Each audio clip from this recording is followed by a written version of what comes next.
Hi, my name is Ann, and today we'll be commentating over my tempered Gore Magala Sword and Shield speedrun. Quick disclaimers, I do all of these in one take. I just pause and play the video at various points so I can have the time to go over my game plan, my approach to the matchup, the reactions to different kinds of RNG, things like that. I'm doing this to try and teach people, show people a little bit about what goes into getting speedruns like this, how you can get these times, maybe learn some lessons that you can apply to your own gameplay, things like that, and hopefully we can all learn together. I'm not the best to ever do it, but we got pretty good times, and I figure that's good enough to try and maybe help some people out here and there. So let's just get straight into it. Starting with the set. Here's the set, you can see it. We're just running 4-piece score with Agitator. I went over this in my last Arkfeld commentary, that this set tends to perform pretty well in speedruns. It peaks pretty hard. If I wanted to improve it, I guess I could have a slightly better Ardian roll and I have this element boost. I don't run an Ardian editor. This is just what I have. But you can see the whole thing here. I think this set's pretty self-explanatory. Just get a bunch of Agitator, get a bunch of Gore buffs, throw Ambush in there. Ambush is a 15% damage buff for 30 seconds in a speed run, which is like a fourth of the run, and things like that. So I don't know. If you're interested in trying speedruns, this is a really good set to start with. There might be something better out there or more suited to a specific monster matchup. You can talk to actual set builders for that. I'm just somebody who goes with the flow of these things and follows my own gut. But that's the set. The food is just meat and airy eggs to get the Caprice meal high. The third slot doesn't like super matter for this, as far as I know. But yeah. Let's just go ahead and get into the actual gameplay. So we hop on the bird, we get up here, we're going to put on our corrupted mantle, and we're going to go for our ambush start.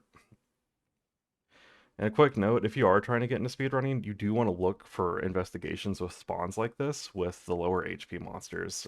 Lower HP monsters are just easier to run. That's just how it is. People want to see low times. That's what you do. Get a good spawn so you can run up to the monster quickly. Saves a lot of time by having the correct investigation in the first place. So we hit the monster with an ambush. I did this from a bad angle, so I'm using a backup opener. My normal opener is I can forward step with a single chop, a single lateral, and then go straight into the combo, be close enough for the monster. I'm going to be far away, so I sliding slash in for positioning.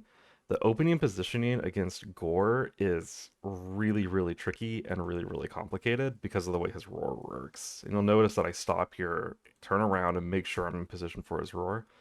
His roar emanates from like right in front of his mouth. So if you actually want to have really good uptime and stick to the monster in between roars, you have to get a little weird with it because he sticks his neck out really far. It's really easy to get crossed up. It's just one of the hardest roars in the game to position correctly against to get a perfect guard.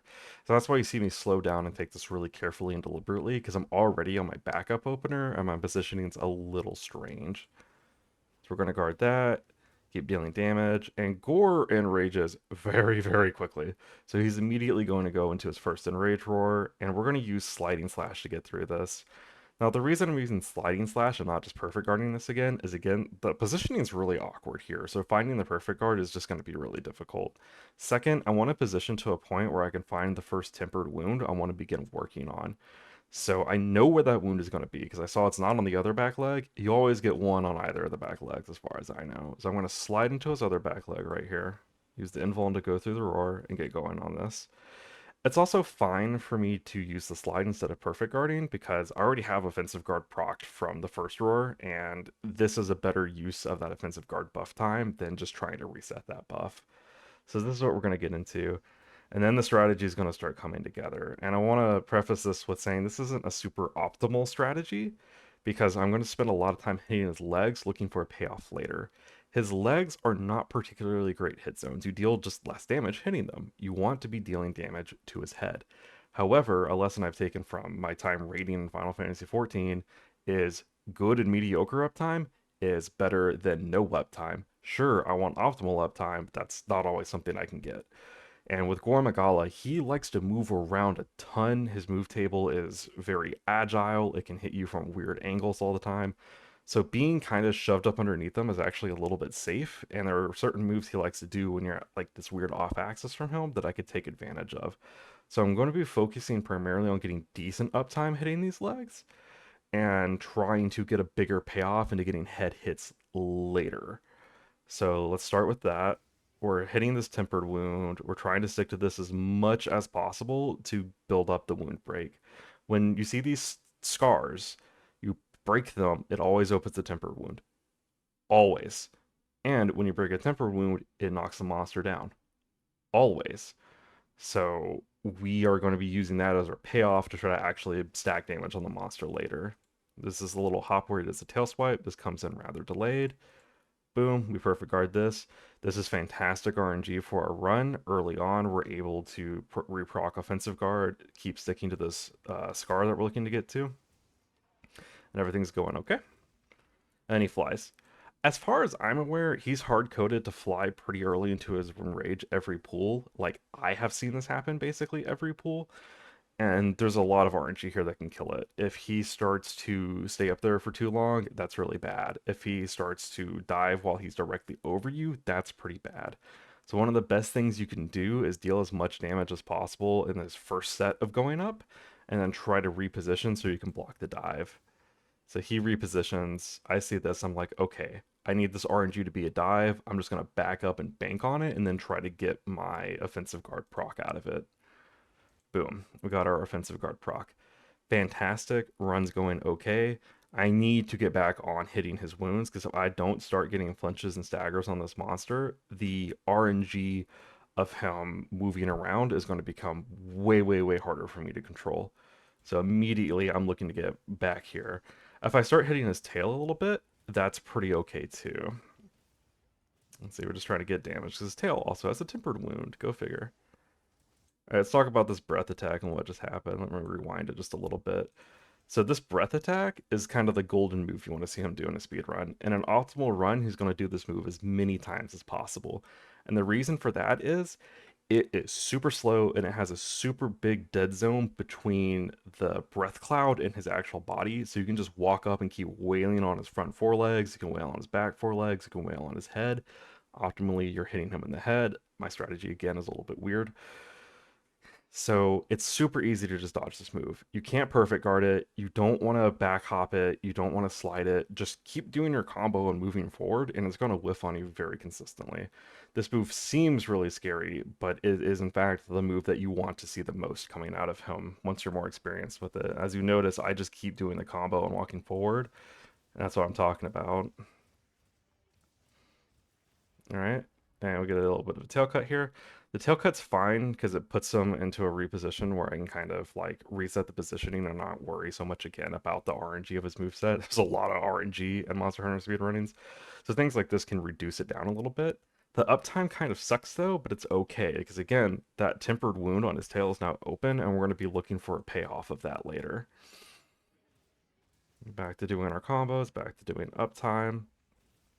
Right there, I slid for safety. I was a little concerned about my timing and positioning, and I just really, really, really need to get that wound break and start stacking damage. But here we are. I'm doing chop combo. So the thing about chop combo is that it can be a DPS gain over the regular Corrupted Mantle combo, which is just chop, chop, lateral return, chop, chop, lateral return. When you get big knockdowns, you can go for the charge top instead. A huge benefit of this combo is that you can redirect the damage pretty easily with a little jump that you do at the end. So that's what's happening here. I'm using that little jump to get all my damage into the head. Because once he's knocked down, I do need to capitalize on his head being the weak spot as much as possible and keep that damage up. And right here, we see that breath attack. Notice that's a really clean shot of what my game plan is supposed to be like. And now we're starting to see a payoff of that game plan is his legs can have up to 2 wound zones per leg. So if I keep building wounds on these legs, it solves 2 problems. A, the shitty hit zones in the legs become decent hit zones.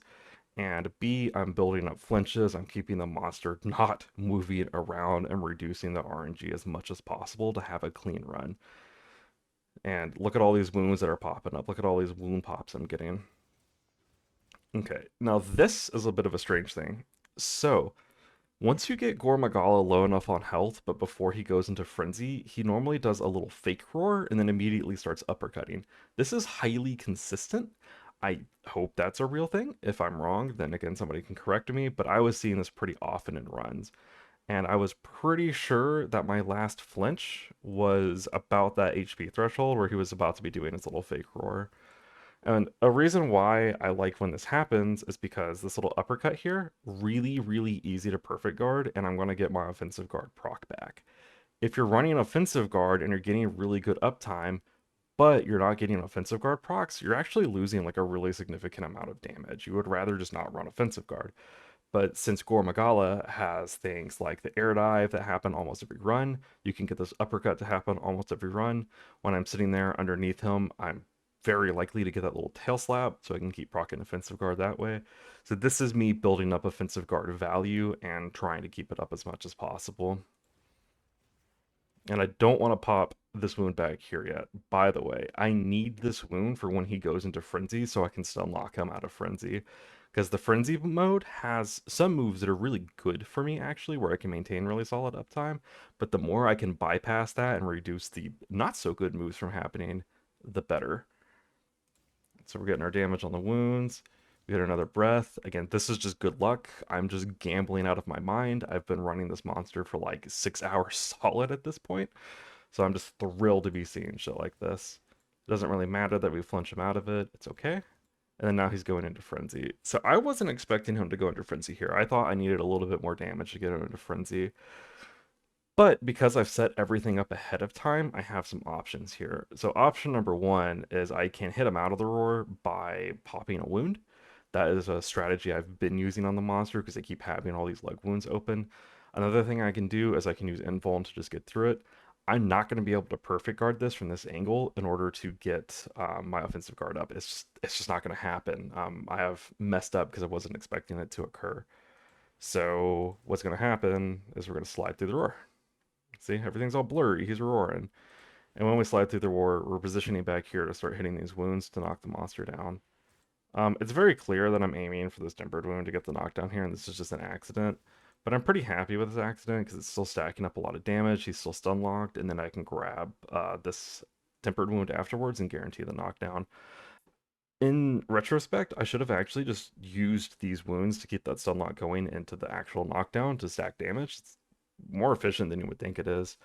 But that's a lesson I learned mid-run. We're going to keep carrying forward. And there's our knockdown. So again, right here, I'm hitting wounds, so it's not too bad that I'm stuck in his legs. I obviously want to be hitting his head, but it's not the end of the world. And when I set up the charge chop here, I'm pretty sure since I'm going to go up and come down, that's going to be hitting this wing arm. And these are actually pretty good hit zones. So I'm not too bummed about it. Yep, see, there it goes. And we're going to attempt our capture. The reason I go for the capture here is that I've been running this monster for like 6 hours at this point, like just solid. And that's one day of runs. Behind the scenes, that's just kind of how speed running this game goes. You need to do a lot of runs. And in those previous runs, I had many attempts where I was overkilling the monster pretty much after a single knockdown from the frenzy. So that's how I'm timing this. I'm thinking, okay, I got one really big knockdown from the frenzy with really good damage. We're going to go for the attempt. And if I'm wrong, the monster's just not going to get gabbed. That's just how it's going to be. We're using Trank Blades because you can use them with your weapon out. It's a lot faster. I don't have flash bombs equipped because there's nothing this monster does that I'm going to flash bomb because he's blind. He can't be flash bombed, right? So might as well be using the Trank Blades for a little bit of speed and efficiency so I can more quickly get back into my combo to go for the cap. And there we go. I managed to get the cap. So yeah, something to keep in mind that I want you to take from this speed run is doing strategies to reduce your RNG, doing strategies to keep your uptime better is a pretty good approach rather than always looking for the most optimal attacks and the most optimal hit zones all the time. And if you take the time to craft a strategy around that approach, you can maybe walk away with a pretty good run at the end of the day. And that's what happened here. We ended up getting a sub 2 tempered core. And I'm really happy to have seen this come together. And I hope that everybody out there watching can take a little bit from this and apply some of the lessons to their own gameplay.